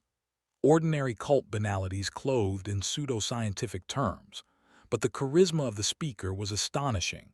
Jack felt how people around him were succumbing to the hypnotic influence of his voice, enhanced by lighting effects and probably psychoactive substances in the air. "The Temple of Rebirth is not just a name," proclaimed Westfield. "It is a fundamental principle of existence. Life force circulates in a circle, passing from the unworthy to the worthy, from the weak to the strong. It has always been so, but only the chosen had the courage to acknowledge this truth." After the main part of the ceremony, servants circulated with herbal tea. Jack pretended to drink but didn't swallow the liquid. Around him, people became increasingly relaxed, their pupils dilated, and their movements slowed. Taking advantage of the general trance-like state, Jack cautiously moved around the hall, eavesdropping on conversations. Most discussed Westfield's philosophy or shared personal spiritual insights. But in the corner of the hall, partially hidden by a column, he noticed Ethan talking with Westfield. "Everything is ready for the dedication ceremony of the unborn," Ethan was saying. "Lisa is fully prepared." "Excellent," nodded Westfield. "And the girl, is she ready to become a mediator?" "Mia shows exceptional potential but maintains some independence of thought," Ethan frowned slightly. I think after the summer solstice ritual, she will be completely ours. Westfield thoughtfully stroked his neatly trimmed beard. Make sure she attends all preparatory ceremonies, and increase the dose in her tea. A 17-year-old brain needs additional harmonization. Jack felt everything boiling with rage inside. These people were deliberately giving his daughter stimulants, brainwashing her. They were planning some horrible ritual involving Lisa's unborn child, and all this was presented as a spiritual practice. The most terrifying thing was the realization that among the drugged followers of the cult were people with real power, politicians, judges, businessmen. Jack understood the scale of the problem. They faced not just a sect, but a branched criminal organization that had penetrated the highest echelons of power. Chapter 4. The Quiet Harbor restaurant was located on the outskirts of Seattle, secluded enough to ensure privacy, but not isolated enough to arouse suspicion. Jack arrived 15 minutes earlier than the appointed time and chose a table in the corner, from where the entire hall was well visible. The idea of inviting Lisa to dinner, supposedly to discuss Mia's future, seemed risky but necessary. Miguel objected, fearing that Lisa would suspect something. But Jack insisted. He needed to see his wife without Ethan's influence, to assess how deeply she had immersed herself in the sex ideology. Lisa arrived exactly at 7, punctual as always. In a dark blue dress with neatly arranged hair, she looked almost the same as in those times when they were happy. Almost, but not quite. In her posture, in the mechanically measured movements, there was a predetermination, a lack of naturalness. "Hello," Jack began when the waiter took their order and left. Lisa smiled weakly. "Is this about Mia? Did something happen at school?" "No, everything's fine." Jack took a sip of water. "I just wanted to talk about her future. She's changed a lot lately." Lisa tensed. Her fingers barely noticeably squeezed the napkin. "She's growing up, it's natural." "It's not just that." Jack watched his wife's reaction carefully. "Mia has become interested in spiritual practices. She talks about energy transformations. I'm concerned." "You shouldn't be," Lisa cut off. "Mia has found her path, as have I." Jack nodded, pretending to reflect. "You're right, I've noticed that you've changed after attending the support group. You seem more at peace." Lisa relaxed, perceiving his words as approval. "I found consolation after Noah's death in the Temple of Rebirth. It helped me understand that life and death are not final states, but merely forms of energy." "Tell me more," asked Jack, feigning sincere interest. And Lisa began to speak, at first cautiously, choosing her words, then more enthusiastically. Her speech filled with the sex terminology, vibrational level, energy compatibility, worthy vessels. The way her speech changed was striking, from ordinary conversation to learned formulations pronounced with religious fervor. For the first time in a long time, Jack truly studied his wife. Outwardly, she looked well-groomed and healthy, but her eyes, in them, contradictory expressions alternated. Now a fanatical gleam, now a hunted emptiness, now glimpses of the former Lisa, the one he had loved. "You mentioned some special ceremony for Mia," Jack carefully inserted. "Is this part of the practice?" "Mia is special," pride appeared in Lisa's voice. "The architect says she has a rare gift of recognizing the essence of people. She inherited your intuition, only in a purer form." The main courses were served, and the conversation briefly paused. Jack noticed that Lisa had barely touched her food, just moving pieces around on the plate. His wife's unhealthy thinness hadn't caught his eye before. "By the way," Jack pretended to remember casually, "I heard your conversation with the doctor. Are you pregnant? Why am I learning about this not from you?" Lisa flinched, her fork clanging against the plate. For a fraction of a second, her face froze in a mask of horror, replaced by a strange, unnatural delight. "Yes, it's a great gift to us both," she said mechanically. A child who will correct our past mistakes. Mistakes? Jack carefully asked. Lisa's gaze momentarily clouded, as if she was looking somewhere inside herself. Noah was conceived in ignorance. We didn't know the higher laws. Her voice faltered. If we had turned to the architect earlier, he could have saved our boy. This phrase pierced Jack like an electric shock. Now he understood how Westfield had hooked Lisa. He used her unresolved sense of guilt over her son's death, convincing her that he possessed knowledge that could have saved him. And this child, Jack didn't finish the phrase, will be a vessel of perfect energy. Lisa's eyes feverishly gleamed. The architect will conduct a dedication ceremony at the solstice. Mia will be a witness. The circle will close, you understand. For a brief moment, Lisa looked absolutely insane, with dilated pupils, an unnatural smile, and trembling hands. But then, as if realizing she had said too much, she abruptly fell silent and looked away. That sounds significant, Jack carefully said. The rest of the dinner passed in tense silence. When they said goodbye at the entrance, Jack noticed Lisa surreptitiously taking a pill bottle from her purse and swallowing one, washing it down with water from a bottle. The pill was a characteristic pale blue color, exactly the same vitamins that Ethan distributed at the Ecology Club meetings. This is Neuracint V, explained Dr. Chen, examining the enlarged image of the pill on the monitor. An experimental drug, originally developed to treat bipolar disorder. Clinical trials were discontinued due to side effects, high suggestibility and emotional dependence on an authority figure. The team gathered in the abandoned warehouse, transformed into an operational headquarters. Miguel nodded grimly. I managed to get a warrant for limited surveillance of Westfield's medical complex, officially, an investigation into illegal transplantology. He unfolded satellite images on a large screen. Thermal scanners show intense activity in the underground levels. The building goes down 4 floors below ground. Jack studied the complex's scheme, mentally mapping infiltration and evacuation routes. When is the operation? In 3 days, replied Miguel. We'll embed 2 agents in the service personnel of the Ascent. They'll observe and intervene only in case of direct threat to life. The main goal is to document the crime. What about Mia? Jack shifted his gaze to the map where Westfield's house was marked with a red dot. She won't go on the Ascent. They're preparing her for some ceremony with Lisa. Dr. Chen thoughtfully tapped her pencil on her notepad. From what I can tell, they're planning a double operation.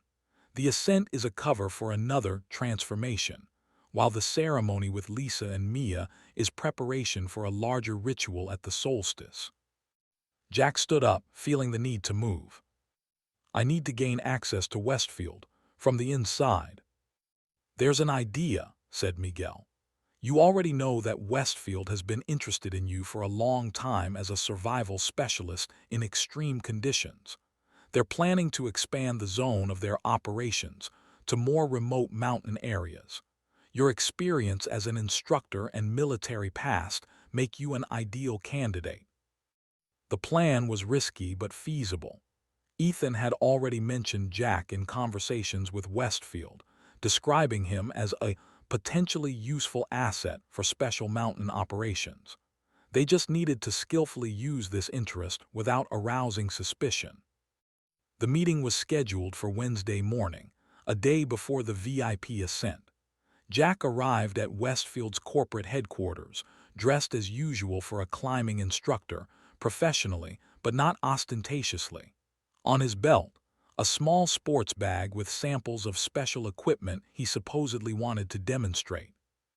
In the spacious conference room on the top floor with a panoramic view of the Cascade Mountains, he was met by a thin, middle-aged man who introduced himself as Daniel Morrow, Special Projects Coordinator. Mr. Westfield has heard about your expeditions in the Himalayas, Morrow began, examining Jack with an appraising look. He was particularly impressed by your rescue experience. the ability to evacuate people from hard-to-reach places. Glad my reputation speaks for itself, Jack modestly replied, sensing the subtext in the coordinator's words. Our organization conducts special expeditions to remote areas of the Olympic Mountains, continued Morrow. We require a person with your specific set of skills, someone capable not only of guiding a group through a difficult route, but also ensuring complete confidentiality. Jack felt a chill run down his spine. They really wanted to involve him in their transformations, but not as a victim, as an accomplice. Confidentiality is my professional standard, he said with calculated ambiguity. Many of my clients value precisely this quality. Morrow nodded, clearly pleased with the answer, and left, supposedly to report to Westfield. Left alone, Jack lightning fast connected a tiny data copying device, developed by Miguel's technicians, to the computer in the conference room. In 5 minutes, the device copied gigabytes of information, financial transactions, records of patients at the medical center, personal correspondence of the leadership. Jack managed to disconnect the device a second before Morrow's return. Mr. Westfield would like to meet with you personally, announced Morrow. You've made a favorable impression. Simon Westfield's office turned out to be unexpectedly ascetic, minimalist furniture, abstract paintings on the walls, and a huge panoramic window with a view of the mountain range. Westfield himself sat at a glass desk, reviewing documents. Without the staging effects of the ceremonial hall, he looked older but still maintained a strange, unnatural youthfulness. Mr. Hawthorne, Westfield raised his eyes. Please sit down. Ethan Lawrence speaks very highly of your professional qualities. I'm flattered, replied Jack, maintaining a casual expression, although inside everything was constricting with disgust. The conversation lasted about an hour. Jack talked about survival strategies in extreme conditions, about hidden routes in the mountains, about evacuation methods without attracting attention. Westfield listened with genuine interest, occasionally asking questions that, to the uninitiated, would sound simply like clarifications about the difficulties of mountaineering, but for Jack were transparent hints at criminal activity. At times, Westfield would flinch, as if from sudden pain, and for a moment his face would contort in agony. Twice during the meeting, a nurse in a white coat entered the office, giving Westfield injections for allergies. I hope you don't mind, apologized Westfield after the second injection. Age takes its toll. Of course, smiled Jack. Although you look significantly younger than your years, some special regimen. Let's just say, Westfield allowed himself a slight smile, I have a special approach to the circulation of life energy. When the meeting ended, Jack was already almost out of the building when suddenly someone called to him. Turning around, he saw Ethan Lawrence coming down the stairs. Jack, what a surprise! There was genuine amazement in Ethan's voice. What are you doing here? Jack instantly activated his prepared cover story. Westfield was interested in my experience conducting extreme expeditions. Looks like he's expanding the scope of his interests in the mountains. Ethan peered intently at his face. Strange coincidence. I was just talking about you with the architect, with Mr. Westfield. He paused. You attended our ceremony recently, right? Ryan said you showed interest. Yes, it was. Educational, Jack carefully replied. Ethan smiled, but his eyes remained cold. Excellent, perhaps we'll see each other on the ascent. And, he lowered his voice, at the special ceremony after it. The architect decided you're worthy of an invitation. Jack's heart skipped a beat. This was luck, an invitation to the very heart of the cult. But Ethan's wary gaze suggested that he was suspected. The game was becoming mortally dangerous. The quad bike laboriously climbed the steep mountain slope. The dim pre-dawn light barely penetrated through the dense crowns of coniferous trees. Jack checked the GPS navigator, Just over a mile remained to the coordinates marked on Ethan's flash drive. He shut off the engine and hid the quad bike under a tarpaulin, camouflaging it with branches. From here, only on foot. The ascent was scheduled for the next day. Today, he had the last opportunity to find the cave mentioned in the documents as the place for ritual transformations, a euphemism that concealed murders and organ extraction. Jack moved silently, as in the old days of special operations. An imposing mountain ridge to the northeast served as a landmark. According to data from the flash drive, the cave was located in a hidden gorge, almost invisible from regular tourist routes, the perfect place for dark deeds. After 40 minutes of intensive climbing, Jack noticed a barely discernible trail winding among boulders. It wasn't marked on maps, but stood out clearly upon careful examination. Traces of repeated passage, broken branches, characteristic marks on stones. Someone deliberately maintained it in a state of natural inconspicuousness. The trail led to a small gap between rocks. At first glance, just a pile of stones, but Jack's experienced eye distinguished an artificial order in their arrangement. Approaching, he discovered a narrow passage, almost completely hidden by thick shrubbery. Bending down, Jack squeezed inside. The beam of his headlamp cut from the darkness an unexpectedly spacious cave with a high vaulted ceiling. The interior space sharply contrasted with the secluded entrance. Human hands had clearly worked here. In the center of the cave was a stone altar, a smooth oval slab on a massive base, surrounded by strange symbols carved into the rock. Jack recognized the emblem of the Temple of Rebirth, a circle with a horizontal line and wavy rays extending from it. Directing the light further, he froze at what he saw. Along the wall stood medical equipment, vital signs monitors, a defibrillator, a portable surgical station, and most alarmingly, specialized equipment for organ harvesting and short-term storage. "God," whispered Jack, realizing the monstrous methodicalness of these people. Next to the medical equipment, he noticed a metal cabinet. Inside were ampoules with tranquilizers, anesthetics, antiseptics, and special solutions for organ transportation. Everything absolutely professional medical grade. On the opposite wall of the cave hung ritual items, masks with images of the sun, silver bowls, ceremonial knives. This mixture of ancient mysticism and modern medicine created a horrifying impression. The cult used rituals as psychological cover for murders, giving them the appearance of sacred acts. In a recess of the rock, Jack discovered a niche filled with glass boxes. Each contained personal items, watches, rings, notebooks, photographs.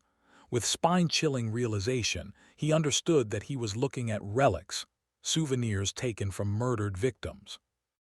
Jack took out a camera. He methodically documented every corner of the cave, every piece of medical equipment, every relic. Then he installed several miniature cameras, disguising them as natural irregularities in the rocks. The cameras were connected to a remote server controlled by Miguel. Having completed the documentation, Jack was already preparing to leave when he noticed something strange in the pattern of cracks on the far wall. Looking closer, he realized it was a camouflaged door. Behind it was a small chamber with steps carved into the rock, leading down. The staircase led to an underground tunnel, narrow, but high enough to walk without bending. After walking about 100 meters, Jack saw a faint light ahead. The tunnel ended in a disguised exit on the opposite side of the ridge, an ideal path for transporting cargo, unnoticed by casual observers. Emerging outside, Jack found that he was just half a mile from an inconspicuous gravel road. Judging by the tire tracks, cars regularly stopped here. Perfect logistics. Victims were brought via the main road for the ascent, and the results were taken out by the secret trail, bypassing any posts and observation points. Returning to the quad bike, Jack experienced a mixture of triumph and horror. Now they had irrefutable evidence of the sect's criminal activities. But the scale of the operation and its level of organization exceeded the most grim expectations. Sunday lunch at the Hawthorns' home was preceding intense silence. Jack tried to maintain the appearance of normality, asking Mia about school and plans for the summer. Lisa mechanically moved food around her plate, barely touching it. Her gaze periodically stopped on the wall clock. She was clearly nervous, waiting for something. "I have an important biology test tomorrow," announced Mia, pushing away her plate.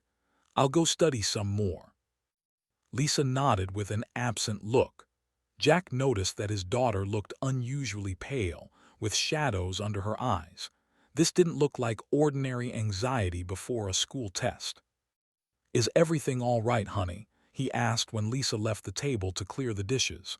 "You look tired." Mia looked around, as if checking if anyone was eavesdropping, and lowered her voice. "Can we talk, just not here?" Jack's heart skipped a beat.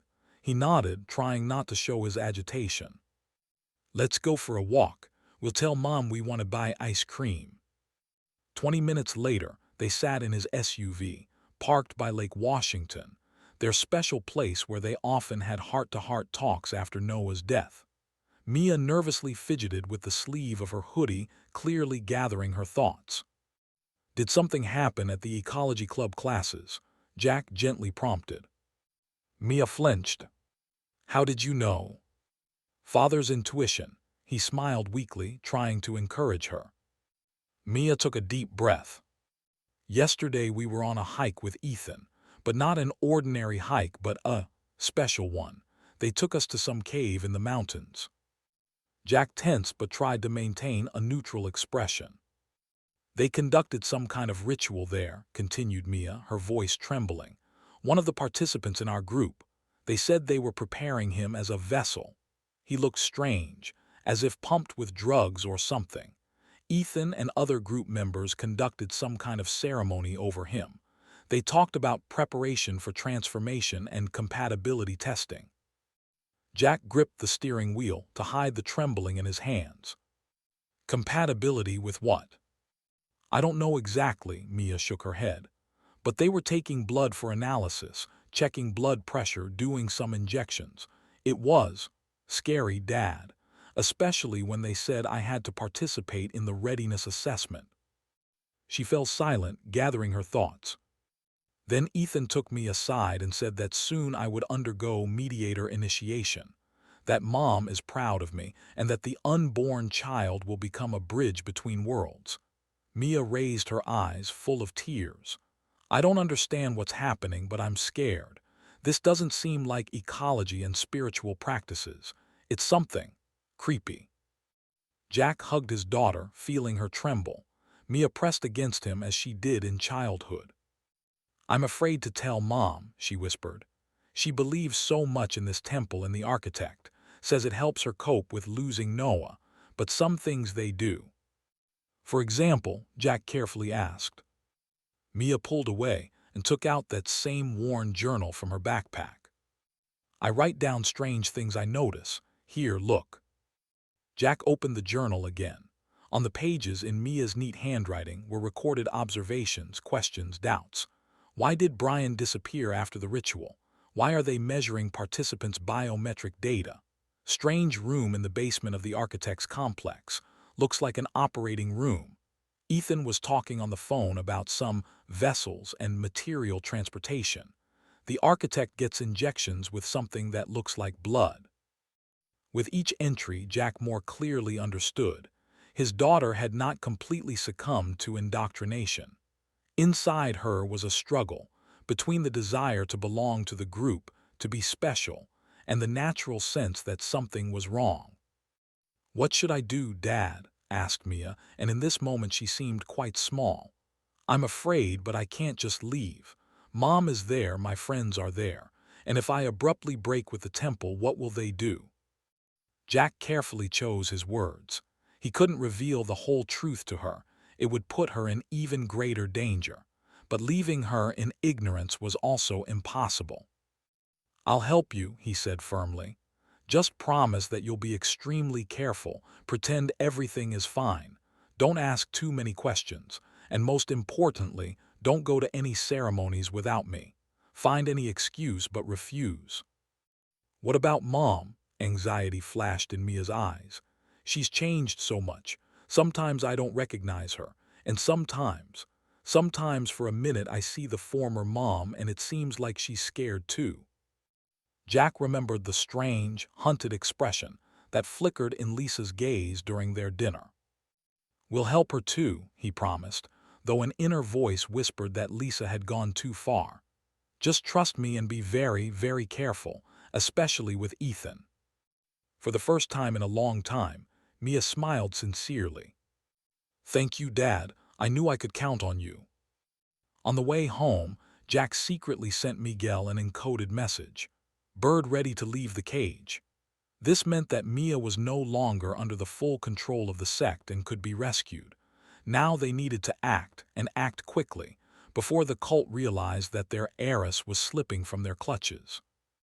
Thursday, 4 in the morning. The operational headquarters in the abandoned warehouse hummed with activity, reminding Jack of military operations of the past.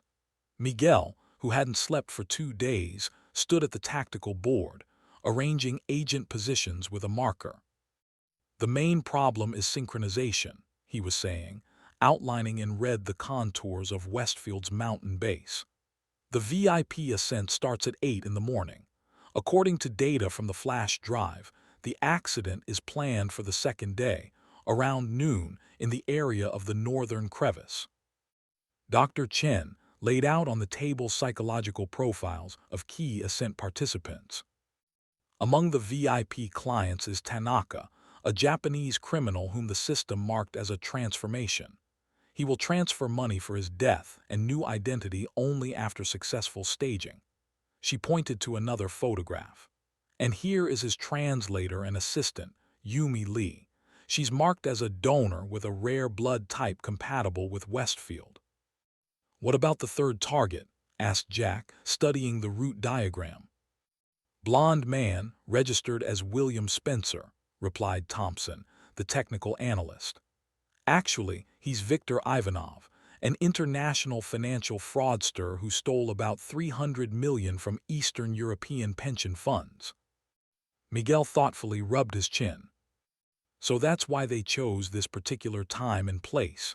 Interpol has a lead on Ivanov. They're narrowing the circle. An accidental death in the mountains, the perfect solution. Jack unfolded a detailed map of the area. Your agents will be there nearby. 2, nodded Miguel. Steve Ramirez disguised as a photographer chronicler and Jane Wu as an instructor's assistant. Both have gone through mountaineering training. He pointed to the map. The support group will be on duty here and here. We can intervene within 15 minutes after the signal. What about Mia and Lisa? Jack looked at a separate diagram where the Westfield Medical Complex was highlighted in red. They won't be on the ascent. Dr. Chen nodded. According to the information you got from Mia, she and Lisa are being prepared for an observation ceremony in the complex itself. Essentially, it's a dress rehearsal for the big ritual at the solstice. She laid out new documents. We'll act in parallel. A capture group under my leadership will infiltrate the complex through the ventilation system in the north wing. There's minimal security there. The plan was risky, but calculated to the smallest detail. Communication is the key moment, emphasized Thompson, demonstrating special communicators. Regular communication in the mountains works poorly, and in the concrete walls of the complex even more so. That's why we're using these devices. He handed Jack a miniature headset resembling a hearing aid. Transmission goes through bone conduction. Even if they search you with a metal detector, they won't find a conventional earpiece. Jack tested the device. The clarity of sound was impressive, and the transmitter itself was almost invisible. What about Lisa? He asked, returning to the most painful question. What instructions regarding her? Miguel and Dr. Chen exchanged glances. Jack, Dr. Chen began gently, judging by everything, your wife is deeply indoctrinated. She takes psychoactive drugs, participates in murder planning. She paused. We'll try to detain her alive, but if she presents a threat to the operation or hostages. I understand, Jack cut her off. His voice sounded tense. But until the last moment, we consider her a victim, not a criminal. Mia won't forgive us if something happens to her mother. The next hour they worked out the details of the operation, checked equipment, synchronized watches. Nervous tension grew. Everyone understood. Tomorrow they would face not just a cult of fanatics, but a well-organized criminal organization with influential patrons. Just before dawn, as the team prepared to disperse to positions, Miguel took Jack aside. "There's something else you should know." He handed over a folder with documents. "We traced Westfield's financial flows to the source. Guess where the main funds come from?" Jack opened the folder and froze. The documents showed multi-million transfers from offshore accounts belonging to Global Medical Solutions, a pharmaceutical corporation where his former commander, Captain Carter, once worked. "This is impossible," muttered Jack. "Carter died in Afghanistan. I saw his body myself." "We thought so too," Miguel nodded grimly. "But compare these photos." The images showed Captain Carter as Jack remembered him, and a man incredibly similar to him, only about 15 years younger, captured at a global medical charity evening a year ago. "DNA test confirmed it's him," said Miguel. "Apparently, Westfield has been practicing his transformations longer than we thought, and not just transplanting organs." Jack felt the floor disappearing from under his feet. If Carter was alive and connected to Westfield, it meant the betrayal had roots much deeper and further than they had assumed. "This changes a lot," he said. "Carter knows me, knows my methods." "That's why be doubly careful." Miguel firmly squeezed his shoulder. "I'd prefer to remove you, but without you, Mia has almost no chance." Chapter 5. The day of the VIP ascent start. Jack and Miguel were forced to divide the operation into two parts. The main group of agents led by Miguel was accompanying the climbers in parallel, disguised as tourists they accidentally met, to prevent murders and capture Ethan and his accomplices. Jack, with a second group of agents, was to infiltrate the medical complex to save Mia and Lisa from the ceremony and gather final evidence. Before separating, Miguel handed Jack a special communication device and a tranquilizer gun. They agreed to synchronize actions at 16:00, the time when Ethan's group planned to stage an accident on a difficult section of the route. "The medical complex is well guarded," said Miguel, unfolding a detailed building scheme on the car hood. "My people will wait for your signal. One team will go through the main entrance, the second through the underground technical tunnel." Jack studied the plan carefully.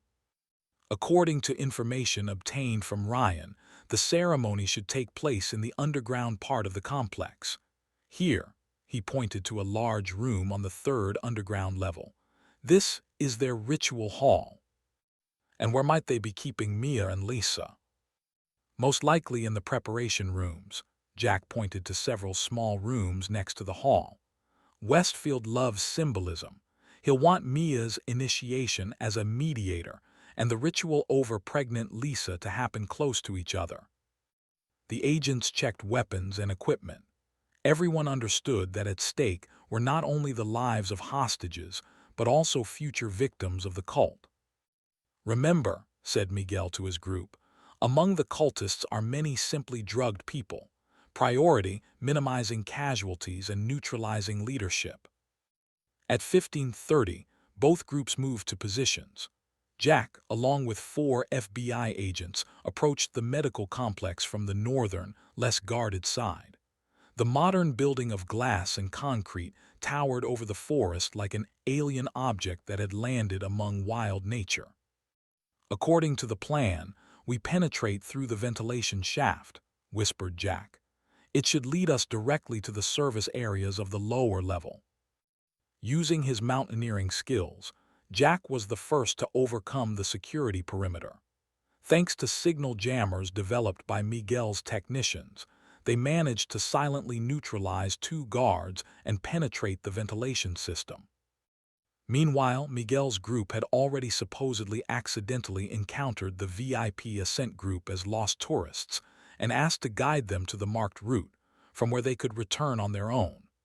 Ethan, to avoid revealing his real plans, was forced to agree, not yet deciding, either kill the random lost souls or actually lead them to the nearest signpost and then follow the plan.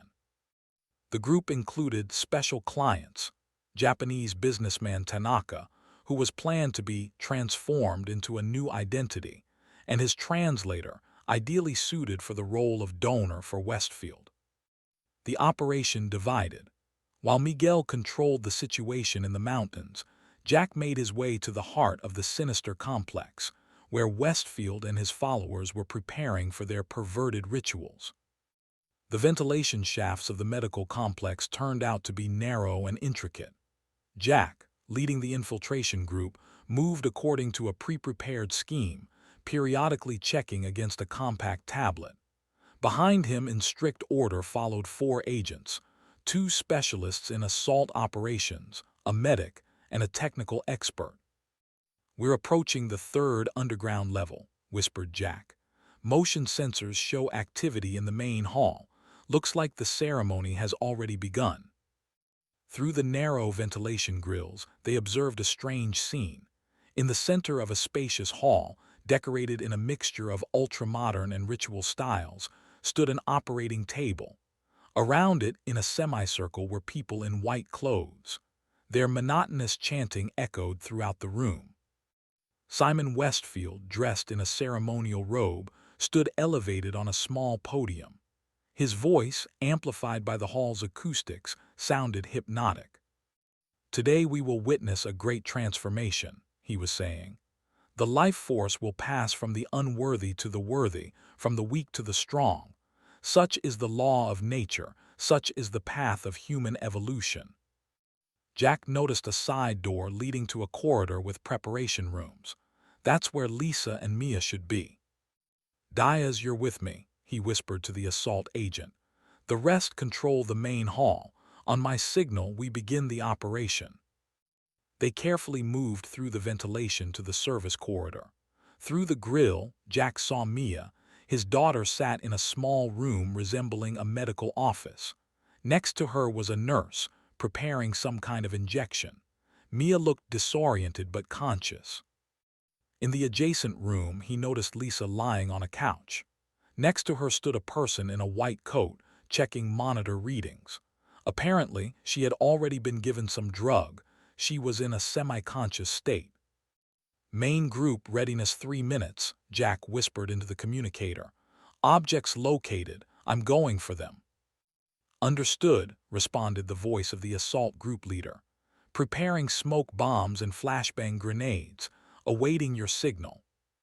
Jack and Diaz carefully removed the ventilation grill and descended into an empty technical compartment. From there, they could discreetly make their way to the rooms where Mia and Lisa were being held. "Mia first," decided Jack. "She's in a more conscious state and can help with transporting Lisa." They infiltrated the room where Mia was being held, neutralizing the nurse with a quick and silent takedown. The girl, seeing her father, tried to cry out, but Jack gently covered her mouth with his hand. "Quiet, dear," he whispered. "We've come for you and Mom. Can you walk?" Mia nodded, her eyes clearing. The effect of the drugs was weakening. "Dad," she whispered, they're preparing something for Mom, something horrible with the baby." "I know, sweetie. We'll make it in time. Now we need to get you both out of here." Jack and Diaz, accompanying Mia, infiltrated the adjacent room. The doctor standing next to Lisa didn't have time to react. A dart with a tranquilizer hit him in the neck, and he instantly lost consciousness. "Lisa," Jack gently shook his wife by the shoulder. "Lisa, can you hear me?" Her eyes slowly opened. Her gaze was foggy. "Jack," she whispered. "What, Mia, are you all right?" "Yes, Mom." Mia took Lisa's hand. "Dad came for us." "Oh, Jack," Lisa tried to sit up. They said the child is special, that it needs to be prepared for the architect. Everything will be fine, Jack helped her rise. We're leaving. The operation is about to begin. It will be noisy. Stay close to Agent Diaz. At that moment, a guard burst into the room. Seeing Jack and the agent, he reached for his gun, but Jack was faster. A short blow to the solar plexus sent the guard into knockout. Main group, begin, Jack commanded into the communicator. A second later, flashbang grenades thundered in the main hall. The air filled with smoke and screams. The operation to detain the cultists began. Chaos reigned in the ritual hall. Flashbang grenades disoriented the cultists, many of whom were running around in panic. FBI agents who had burst through the main entrances methodically neutralized the security and detained ceremony participants. Meanwhile, Jack, Mia, Lisa, and Agent Diaz were making their way to the emergency exit. Lisa was still under the influence of drugs, moving slowly, leaning on Jack and her daughter. Almost there, Jack encouraged them. After this turn should be the exit to the staircase. Suddenly, two figures appeared ahead, guards blocking the path to the exit. Noticing the fugitives, they drew their weapons. "Stop," commanded one of them. "The architect wants to see you." Jack instantly assessed the situation. There was no time for negotiations. "Diaz, get them out," he shouted, pushing Mia and Lisa around the corner of the corridor. The agent didn't hesitate. Grabbing the women by the arms, he pulled them into a side passage. Jack stayed to cover the retreat. Drawing his gun, he shot at the nearest lamp, plunging the corridor into semi-darkness, and launched into attack. A fierce fight ensued. Jack used all his hand-to-hand combat skills, trying to neutralize the guards without using lethal weapons. One opponent fell, receiving a blow to the head, but the second proved to be a more experienced fighter. "You won't leave here, Hawthorne," hissed the guard, blocking Jack's blow. "The architect has been waiting for you for a long time. Your skills, your daughter, everything will be useful to the temple." "Go to hell," exhaled Jack, executing a complex maneuver that sent the guard flying against the wall. Reaching the side corridor, Jack saw that Diaz and Mia were trying to lift Lisa, who had suddenly lost consciousness. "What's wrong with her?" Jack asked anxiously. "I don't know," replied Diaz. "Possibly a side effect of the drugs. She needs medical attention." Jack lifted his wife in his arms. "Lead us to the nearest exit. We need to get her to a hospital." They continued moving through the labyrinth of corridors. Over the radio, Diaz received updates on the operation's progress. The main forces of the cult had been captured, but Westfield and several of his closest assistants were trying to escape via the roof, where a helicopter stood. "Alpha Group is pursuing Westfield," reported Diaz. "He's moving toward the helipad." Jack made a decision. "We need to split up. Diaz, get Mia and Lisa out of the building. I'll join the group pursuing Westfield." "Dad, no," exclaimed Mia. "Everything will be fine, dear." Jack smiled encouragingly at his daughter. "I need to finish this business. Agent Diaz will take care of you." Handing Lisa to Diaz, Jack hugged Mia tightly and quickly headed for the service staircase leading to the roof. On the way, he contacted Miguel, who reported that the operation in the mountains had been successful. Ethan and his accomplices were detained. None of the victims were harmed. Climbing to the roof, Jack saw a dramatic scene. Westfield and two guards were trying to start the helicopter, while FBI agents, taking cover behind ventilation installations, had them at gunpoint. "Surrender, Westfield," shouted the assault group leader. "The building is surrounded. Your organization is defeated." Westfield, strangely calm amid the chaos, turned to the agents. "You think you've won?" A cold smile played on his face. "This is just one of many bases. The Temple of Rebirth has existed for decades. We will survive this too." Jack joined the agents. "It's all over, Simon. Your experiments, your victims. Everything is documented, all evidence is with us. Westfield recognized Jack and strangely smirked. Ah, Mr. Hawthorne, what a pity. You could have become a valuable asset. You have remarkable survival skills. They would have been useful to us. At that moment, Jack noticed movement at the door to the roof. To his horror, Lisa and Mia appeared there. Evidently, his daughter had convinced Diaz to return, perhaps by reporting some important circumstance that the agent deemed critical.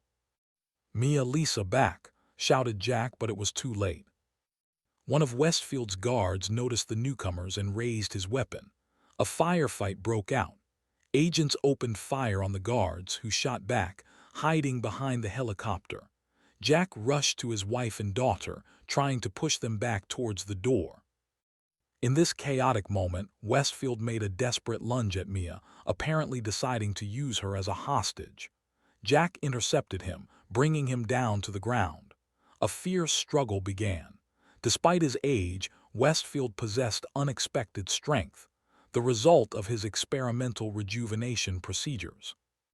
"You don't understand," rasped Westfield, trying to free himself from Jack's hold. "I found the key to immortality. I just need this child, unborn, pure, the perfect vessel for my consciousness." Jack realized with disgust that Westfield was talking about Lisa's child. The cult was planning some perverted ritual of consciousness transfer, using the unborn child as a vessel. "You're insane," exhaled Jack, tightening his grip. Suddenly a shot rang out. One of the guards, wounded, pressed the trigger in agony. The bullet whistled in dangerous proximity to Jack. Taking advantage of the moment, Westfield broke free and rushed to the helicopter. Everything happened in a matter of seconds. Jack saw the second guard aiming at him. He prepared to jump, but realized he couldn't escape the line of fire. At that moment, Lisa, who was closest, lunged forward. "Jack," she desperately screamed. The shot rang out practically point-blank. Lisa, who had covered Jack with her body, shuddered and slowly sank to the ground. Jack caught his falling wife with a cry. Agents opened fire on the guard, instantly neutralizing him. Westfield, taking advantage of the commotion, jumped into the helicopter and started the engine. "Mom!" Mia rushed to her parents, falling to her knees beside Lisa. "Medic, urgently!" shouted Jack, pressing his hand to the wound on his wife's chest. Lisa looked at him with clear, suddenly aware eyes, as if the narcotic fog that had enveloped her consciousness for the past months had dissipated in the moment of this selfless act. "Jack," she whispered, struggling to focus her gaze, "forgive me. I didn't want to. They found me when I was broken." "Don't talk," Jack held back tears. "Save your strength, help is coming." "Mia," Lisa shifted her gaze to her sobbing daughter. "My girl, forgive me. I love you so much." "Mom, please," sobbed Mia, squeezing her mother's hand. "Don't go." At that moment, Westfield's helicopter began to rise. Agents opened fire on the engines. The damaged machine tilted, lost control, and fell from the edge of the roof, exploding in a blinding flash. Lisa flinched, hearing the explosion. "Is it over?" she whispered. "Yes," replied Jack, holding her in his arms. "It's all over. The circle is broken." "I loved you," Lisa said, barely audibly. "Always, even when I forgot about it." Her eyes closed, her breathing stopped. The medic who rushed over checked her pulse and shook his head. "I'm sorry." Jack held his wife's lifeless body to himself, and with his other arm embraced the sobbing Mia. Around them, agents were completing the operation, detaining the last cultists, but for Jack, the entire world had narrowed to this small space where he had lost the woman he once loved, who, despite all her delusions, found the strength for one final act of self-sacrifice. The operation was nearing completion. The main forces of the cult had been captured, documents seized, hostages freed. However, Jack knew this wasn't the end yet. Somewhere in the burning building, the last fanatics might be hiding, ready to die for their perverted ideals. "We need to leave," said an agent who approached. The building's structures are unstable after the helicopter explosion. Jack carefully lifted Lisa's body. Mia dear, it's time to go. They headed for the exit from the roof, but their path was blocked by Westfield's last guard, bloodied, with burns from the explosion but still dangerous. In his hand, he clutched a detonator. No one will leave, he growled. The architect foresaw the possibility of failure. The entire complex is mine. If we've lost, you won't get our secrets. Agents instantly raised their weapons, but Jack, carefully handing Lisa's body to the medic, stepped forward. Put down the detonator, he said calmly. Enough deaths. Westfield used all of you. He's gone now. You don't understand, objected the guard, his eyes feverishly gleaming. Death is an illusion. The architect has foreseen everything. His consciousness is preserved in special capsules. He will be reborn. Jack took another step. But why should you die for him? You see, he abandoned you, tried to escape alone. Put down the detonator. There's still a chance to start a new life. For a moment, doubt flickered in the guard's eyes. Jack had almost convinced him, but at that moment a powerful explosion sounded from below. Apparently, the fire had reached some chemical storage. The building shook. Too late, shouted the guard. The chain reaction has already begun, and he pressed the button on the detonator. A series of explosions shook the lower floors of the complex. The floor beneath their feet trembled. Concrete slabs began to crack. Everyone out, commanded the assault group leader. The building is collapsing. Jack grabbed Mia and rushed to the service staircase. Around them, agents evacuated the remaining cultists and medical personnel. Westfield's last guard remained on the roof, raising his hands to the sky in some ecstatic gesture, apparently accepting his sacrificial death. They barely reached the first floor when the upper levels of the complex began to collapse. With a deafening roar, the concrete floors folded like a house of cards. Jack and Mia, accompanied by the last agents, ran outside literally seconds before the main dome of the building collapsed completely. At a safe distance, they stopped, breathing heavily, and turned around. Westfield's medical complex had turned into ruins, from under which rose clouds of black smoke. Along with it were buried laboratories, cryochambers, documentation, all material evidence of the monstrous experiments of the Temple of Rebirth. Jack hugged the trembling Mia, pressing her to himself. It's all over, dear. We're safe. Miguel approached them, having arrived with the team that conducted the operation in the mountains. I'm so sorry, Jack. He put his hand on his friend's shoulder. I heard about Lisa. Jack nodded, unable to speak. Medics had already loaded Lisa's body into special transport, covering it with a sheet. How did the operation in the mountains go? He finally asked. Successfully, replied Miguel. Ethan and his group are detained. None of the clients were harmed. We arrived just in time. They were already preparing to stage the first accident. Agents bustled around, organizing the cordoning off of the territory and transportation of detainees. Fire trucks arrived to extinguish the burning ruins of the complex. A large-scale operation began to collect evidence and documents that might have survived. What now? Mia quietly asked, still clinging to her father. Now we need to heal, replied Jack. It will be a long journey, but we'll manage together. Jack understood that ahead lay many trials, testimonies, investigations, rehabilitation. Mia would need to work with psychologists specializing in extracting people from cult influence. They both would have to learn to live with loss and betrayal, find the strength to forgive Lisa, who in the end found the courage to redeem her guilt. Dad, Mia looked at the smoking ruins of the complex. Do you think this is really the end? He said there are many of them. Jack sighed. I don't know, honey. Perhaps somewhere there are other cells of the cult, but the main structure is destroyed, and most importantly, they no longer have power over us, over you. On the horizon, new vehicles appeared, additional FBI forces, hazardous materials specialists, journalists. Operation Temple of Rebirth was becoming public knowledge. "You need to leave here," said Miguel. "I'll organize a safe place. As soon as the medics examine Mia, you'll be taken to a secure FBI house." Jack nodded gratefully. He felt deadly fatigue, physical and moral. The battle had been won, but the price had turned out to be immeasurably high. The gray, cloudy sky perfectly matched Jack's mood. Sitting in an FBI car heading away from the destroyed complex, he looked out the window at the forest passing by. Somewhere beyond the dense veil of clouds, the sun was setting, but its rays didn't penetrate through the shroud. Mia was dozing, her head on his shoulder. For the past 2 hours, medics had been examining her, taking samples, checking for dangerous substances they might have pumped into her at the complex. Fortunately, physically she was fine, just slight traces of sedatives that should leave her system within a day. His daughter's psychological state worried Jack much more.